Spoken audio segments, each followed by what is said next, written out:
कन्या उन्हें प्राप्त हुई, उसी का नाम है रुक्मणी। रुक्मणी लक्ष्मी है और लक्ष्मी किसी के गर्भ से जन्म नहीं लेती। लक्ष्मी प्रकट हुई समुद्र से और लक्ष्मी जानकी बनी तो प्रकट हुई पृथ्वी से, और वही जानकी रुक्मणी बनी तो प्रकट हुई कमल के फूल से। भीष्मक ने कन्या को लाकर के रानी को सौंप दिया और प्रसन्न होकर के बोले हमें पुत्री मिल गई, कितने आनंद की बात है। रुक्मणी को पढ़ाया लिखाया विदुषी बनाया, मन में संकल्प कर लिया कि मथुराधिपति वसुदेव नंदन श्री कृष्णचंद्र जी महाराज से इसका विवाह करूंगा। आजकल कृष्ण द्वारिका में आ गए।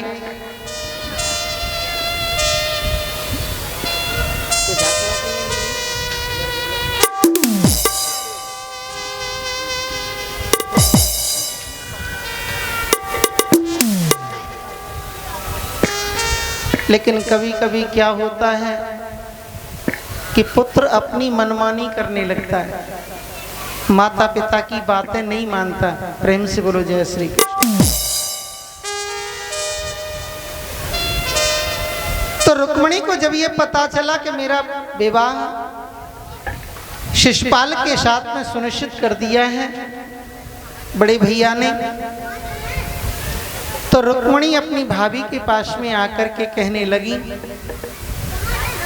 रोती हुई कहती हैं कि भाभी जी, मैंने तो बचपन से ही द्वारिकाधीश को अपना पति समझा है और बड़े भैया जी ने सगाई शिशुपाल से कर दी है।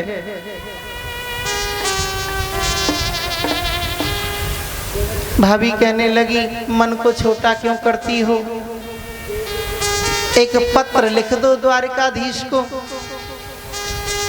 भगवान श्री कृष्ण को भी स्वयंवर में आमंत्रित करो,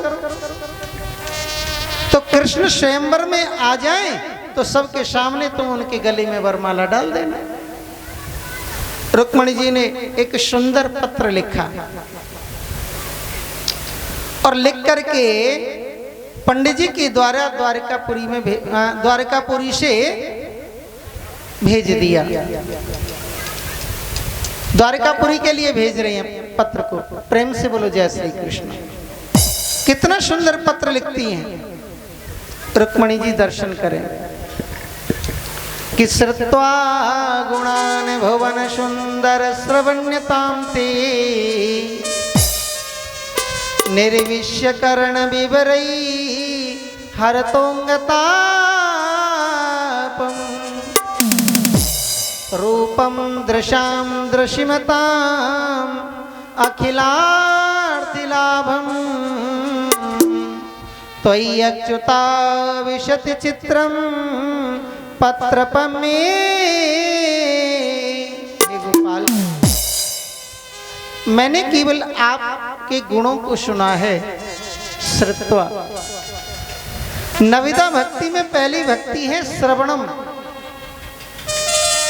इसलिए रुक्मणी लिखती है कि मैंने आपको आंखों से नहीं देखा है, केवल मैंने आपके गुणों को सुना है। हे गोपाल, आप सोचेंगे ये कौन सी नारी है और हमें पत्र लिख तो दिया है, पर हमने तो जानते भी नहीं है।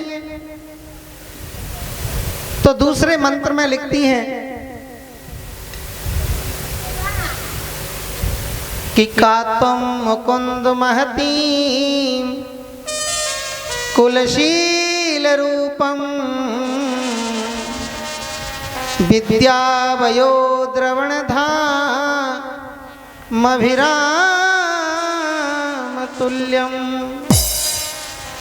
धीरां पतिं कुलवती व्रणीत कन्या काले न सिंह नरलोक मनोविराम।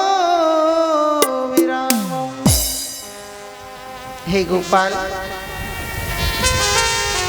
जो वस्तु सिंह को मिलनी चाहिए वो कोई सियार ले जाए, ये तो बड़ी संकोच की बात है। शिशुपाल के साथ में सगाई हो गई है और स्वयंवर है परसों। शिशुपाल के साथ तो मैं विवाह कर नहीं सकती, और आप अगर नहीं आए तो मैं सच कहती हूं प्राणों को त्याग दूंगी, पर बिना आपके मैं किसी से और से विवाह नहीं कर सकती। प्रेम से बोलो जय श्री कृष्ण। भगवान श्री सुखदेव जी महाराज कहते हैं कि राजन, बीच में ही आचार्य श्री सुखदेव जी ने नारद जी के संवाद को छेड़ दिया। प्रभु की लीला करने का दर्शन करने के लिए आए,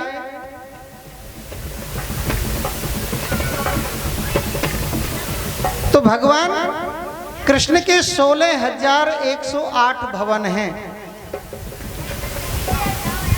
जहां भगवान श्री कृष्ण की द्वारिका लीला का किंचित वर्णन है, जो सामाजिक रूप से शिक्षाप्रद है,